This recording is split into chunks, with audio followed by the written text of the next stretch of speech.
അമ്മ മെലിഞ്ഞു പോയിരുന്നോ അമ്മേ? അമ്മയുടെ ദേഹം ശോഷിച്ചു പോയിരുന്നുവോ? മലമയീ ശയ്യാച്ച സാംവത്സരി, എന്റെ മലമൂത്രത്തെ അമ്മ കൊല്ലക്കണക്കിന് കാലം ശയ്യയാക്കിയിരുന്നുവോ? ഇന്നത്തെ പാഠപുസ്തകങ്ങൾ ഇതൊന്നും തെരഞ്ഞിട്ട് കാര്യമില്ല. ഇന്നത്തെ വിദ്യാഭ്യാസത്തിൽ A+B all² = A² + B² + 2AB എന്ന് പഠിപ്പിക്കുന്ന തിരക്കിൽ അമ്മയാരെന്ന് പഠിപ്പിച്ചു കൊടുക്കാൻ ഒരു സംവിധാനവുമില്ല. അതുകൊണ്ട് അമ്മയെ വീടുകളിൽ നിന്ന് ആട്ടിപ്പുറത്താക്കുന്നവരൊക്കെ വിവരമില്ലാത്തവരും വിദ്യാഭ്യാസമില്ലാത്തവരുമാണെന്ന് ധരിക്കണ്ട.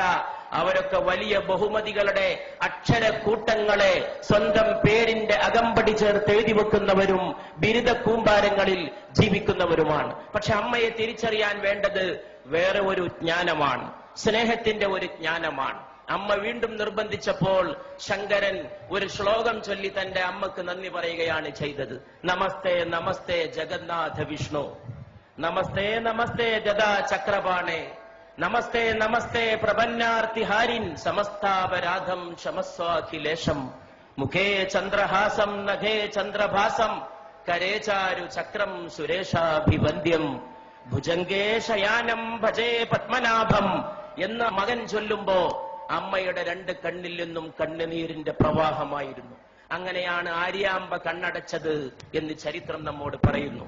പ്രവാചകൻ മുഹമ്മദ് നബി സല്ലല്ലാഹു അലൈഹി വസല്ലമയുടെ മുമ്പിൽ ചെന്ന് ഒരു ശിഷ്യൻ ചോദിച്ചു, ഞാൻ ആരോടാണ് ഏറ്റവും കൂടുതൽ നന്ദി കാണിക്കേണ്ടത്?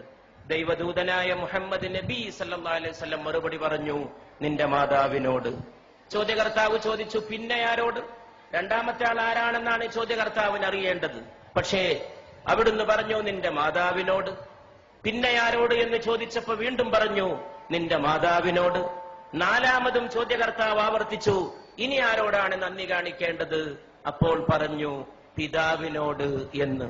3 വട്ടം മാതാവും 4ാമത് മാത്രം പിതാവ് പോലും കടന്നു വരുന്ന വ്യാഖ്യാനമില്ലാത്ത, വർണ്ണിക്കാൻ കഴിയാത്ത സുഹൃതത്തിന്റെ പേരാണ് അമ്മ എന്ന് പറയുന്നത്.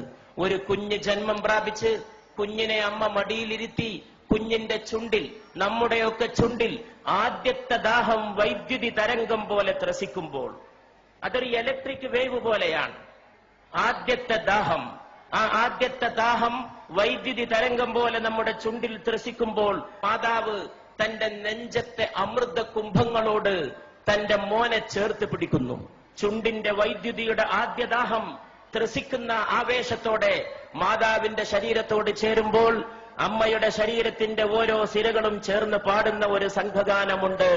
നീ അമ്മയാണ്, നീ അമ്മയാണ്, നീ അമ്മയാണ്. ഞാൻ വിശ്വസിക്കുന്നു ഈ ലോകത്തെ ഏറ്റവും വലിയ കലാമുഹൂർത്തം ആ സന്ദർഭമാണ്. The best artistic moment of human life, മാനവ ജീവിതത്തിന്റെ ഏറ്റവും ഉത്കൃഷ്ടമായ കലാമുഹൂർത്തം. അത് അമ്മയ്ക്ക് മാത്രം വശമുള്ളതാണ്. അതാർക്കും അവതരിപ്പിക്കാൻ കഴിയില്ല. ആ അമ്മയെ ആട്ടിപ്പുറത്താക്കുമ്പോൾ ഈ ലോകത്തെ ഓരോ മനുഷ്യനും ചിന്തിക്കാൻ കഴിയട്ടെ, 9.5 മാസത്തോളം നീ നിന്റെ മാതാവിന്റെ ഗർഭാശയത്തിൽ കഴിഞ്ഞ സമയത്ത് നിന്റെ ശരീരത്തിന് വേണ്ട ഊർജം നൽകാൻ, ആഹാരം നൽകാൻ അമ്മയുടെ ശരീരത്തിൽ നിന്നൊരു കേബിൾ വയറിട്ട് നൽകിയിരുന്നു നിന്റെ ദേഹത്തേക്ക്. ആ കേബിൾ വയറിലൂടെ നിനക്ക് ആഹാരം നൽകിയിരുന്നു, അന്നം നൽകിയിരുന്നു. അതിലൂടെയാണ് നീ ശ്വസിച്ചത്, അതിലൂടെയാണ് നീ പോഷകാംശം സ്വീകരിച്ചത്. നീ ജനിച്ചു വളർന്ന് വലിയ ആളായി ആകാശം മുട്ടുന്ന രീതിയിൽ വളർന്നപ്പോഴും നിന്റെ മാറത്ത് ദൈവം അതിന്റെ ഒരു മുദ്ര ബാക്കിയുണ്ടാകണമെന്ന് തീരുമാനിച്ചു. അതാണ് പൊക്കിൾ കുഴി. മാതാവിനെ ചവിട്ടാൻ കാലോങ്ങുന്നവന്റെ മാറത്തിരുന്ന് ഈ മുദ്ര തേങ്ങണം. ആ മുദ്ര മരിക്കുന്നവരെ, 9.5 മാസത്തെ ജീവത്യാഗത്തിന്റെ മുദ്ര, മനുഷ്യൻ മരിക്കുന്നവരെ അവന്റെ മാറത്ത് കിടക്കണം എന്ന് സർവേശ്വരൻ തീരുമാനിച്ചിരിക്കുന്നു. അച്ഛന്റെ മുദ്ര പോലും വേണമെങ്കിൽ ശരീരത്തിൽ നിന്ന് മാറ്റിയേക്കാം. മാതാവിന്റെ മുദ്രയെന്ന പൊക്കിൾ കുഴി മാറ്റാൻ ഈ ലോകത്ത് ഒരു ശസ്ത്രക്രിയ കൊണ്ടും സാധ്യമല്ല. അത്ര വലിയ അടയാളമായി അത് ജ്വലിച്ചു നിൽക്കുകയാണ്. ഈ നാട്ടിക കടപ്പുറത്ത് തടിച്ചുകൂടിയ സഹോദരങ്ങൾക്ക് മുമ്പിൽ എന്റെ വാക്കുകൾ അവസാനിപ്പിക്കുമ്പോൾ എനിക്കൊന്നേ പറയാനുള്ളൂ. ഈ ലോകത്തിന്റെ ഇന്നത്തെ ഏറ്റവും വലിയ പ്രശ്നം ഏതാണ്?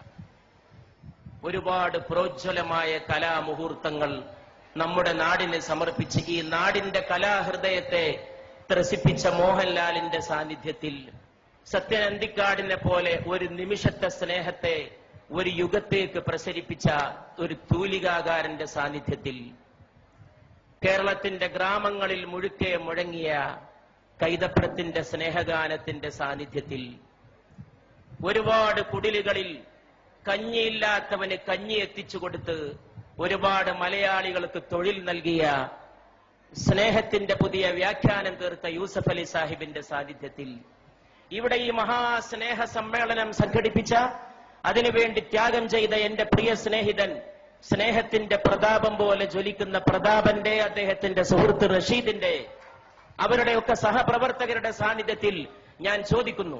ഇവിടെ ചോദിക്കേണ്ട ചോദ്യം അതാണെന്ന് വിശ്വസിക്കുകയും അതിന് ഉത്തരം നൽകാൻ ശ്രമിക്കുകയും ചെയ്തുകൊണ്ട് ഞാൻ എന്റെ വാക്കുകൾ അവസാനിപ്പിക്കുകയാണ്. ഏതാണ് ഈ ലോകത്തിന്റെ ഏറ്റവും വലിയ പ്രശ്നം? അത് ദാരിദ്ര്യമല്ല. ഇഷ്ടം പോലെ പട്ടിണി ഇന്നും ലോകത്തുണ്ട്. എന്റെ അടുത്തൊരു ചെറുപ്പക്കാരൻ വന്നിരുന്നു, ഒട്ടകത്തിന്റെ മലദ്വാരത്തിലേക്ക് വായ ചേർത്ത് നിൽക്കുന്ന ഒരു സുഡാനീസ് ബാലന്റെ ചിത്രവുമായിട്ട്.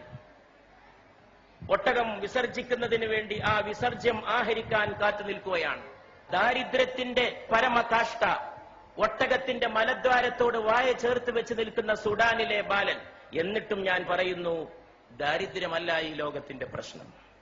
ഈ ലോകത്തിന്റെ പ്രശ്നം ഇന്ന് ഒരുപാട് നിരക്ഷരരുണ്ടെങ്കിലും നിരക്ഷരതയുമല്ല ഈ ലോകത്തിന്റെ പ്രശ്നം എന്ന് ഞാൻ പറയും. ഈ ലോകത്തിന്റെ ഏറ്റവും വലിയ പ്രശ്നം തൊഴിലില്ലായ്മയില്ലെന്നും ഞാൻ പറയുന്നു.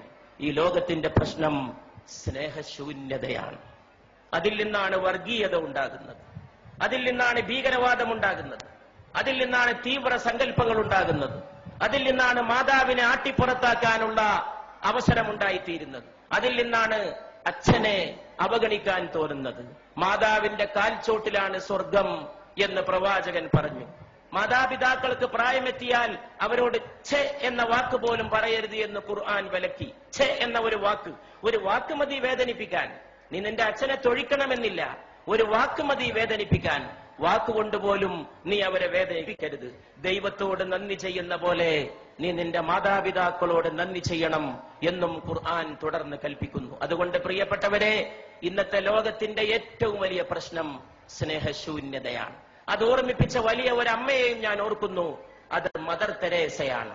ഇന്ത്യയിലെ വലിയ ഒരമ്മ, ഒരുപാട് മക്കളെ മാറോട് ചേർത്ത അമ്മ, സ്നേഹമെല്ലാം ജയിക്കും, സ്നേഹമെല്ലാം പൊറുക്കും എന്ന് പഠിപ്പിച്ച ആ അമ്മയുടെ പേരിൽ ഈ സ്നേഹ സദസ്, ഇവിടെ കൂടിയ എല്ലാ അമ്മമാരുടെയും പേരിൽ, മോഹൻലാലിന്റെ അമ്മ ഇവിടെ വിളക്ക് കൊളുത്താൻ എത്തിയത് ഒരുപക്ഷെ ഈ മൺതരികൾ നാളെ ഓർത്തേക്കും.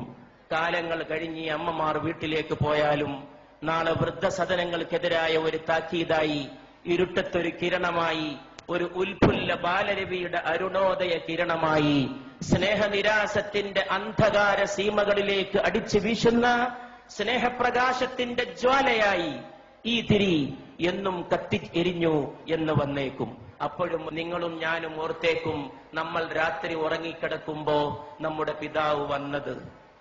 അർദ്ധരാത്രിക്ക് ശേഷം തൊട്ടിലിൽ കിടക്കുന്ന എന്നെയോ നിങ്ങളെയോ നോക്കി അമ്മയോട് അല്ലെങ്കിൽ ഉമ്മയോട് അച്ഛൻ അല്ലെങ്കിൽ ബാപ്പ ചോദിച്ചത്, ഉപ്പ ചോദിച്ചത്, എന്റെ മോൻ ഉറങ്ങിയോ? എന്റെ മോൻ. ഈ ലോകത്ത് ട്രാൻസ്ലേഷൻ ഇല്ലാത്ത, പരിഭാഷയില്ലാത്ത ചില പദങ്ങളുണ്ട്, അതിൽപ്പെട്ടതാണിത്. ആ സമയത്ത് പാവം മാതാവ് പറഞ്ഞിരിക്കും, മോൻ ഉറങ്ങി അല്ലെങ്കിൽ മോൾ ഉറങ്ങി എന്ന്. അപ്പൊ ഈ പിതാവ് തൊട്ടിലിൽ നിന്ന് കുഞ്ഞിനെ, നിങ്ങളെ എന്നെ വാരിയെടുത്തത്, മൂക്കോട് ചേർത്ത് ഉമ്മ വെച്ചത്, കവിളത്തും നെറ്റിയിലും ശിരസിലുമല്ല, നമ്മുടെ കുഞ്ഞിക്കാലുകൾ മൂക്കോട് ചേർത്ത് വെച്ച് ആ പാവപ്പെട്ട മനുഷ്യൻ വിതുമ്പിയത്. അതിന്റെ ഒരു സ്നേഹത്തിന്റെ മുഹൂർത്തം ഓർമ്മയുണ്ടെങ്കിൽ കേരളത്തിലെ വൃദ്ധസദനങ്ങൾ മുഴുവൻ അടച്ചിടാനും അവിടെയുള്ള വൃദ്ധ ദമ്പതികളെ സ്വന്തം വീടുകളിലേക്ക് കൂട്ടിക്കൊണ്ടുപോകാനും ഇവിടുത്തെ മക്കൾക്ക് സാധിക്കുമായിരുന്നു എന്ന് ഞാൻ വിശ്വസിക്കുന്നു.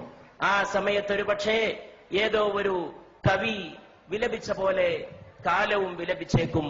ഈ മഹത്തായ സദസ് ഞാനൊരു ഹിന്ദുസ്ഥാനി കവിയുടെ വാക്കുകളെ കൊണ്ട് ഉദ്ഘാടനം ചെയ്യുകയാണ്. घर लौट के रोएंगे माँ बाप अकेले में, घर लौट के रोएंगे माँ बाप अकेले में. വീട്ടിൽ പോയിട്ട് അമ്മയും അച്ഛനും ഒറ്റക്ക് കരയും. घर लौट के रोएंगे माँ बाप अकेले में, മിട്ടി കെ ഖിലോനെ ഭി സസ്തേ ന ഥേ മേലേ മേ. എന്തുകൊണ്ടാണ് വീട്ടിൽ പോയിട്ട് അച്ഛനും അമ്മയും ഒറ്റക്ക് കരയുന്നത്?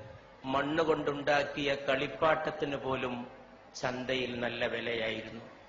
ഈ കവി വാഴ്ത്തപ്പെടട്ടെ. മണ്ണുകൊണ്ടുണ്ടാക്കിയ കളിപ്പാട്ടത്തിന് പോലും ചന്തയിൽ നല്ല വിലയായിരുന്നു.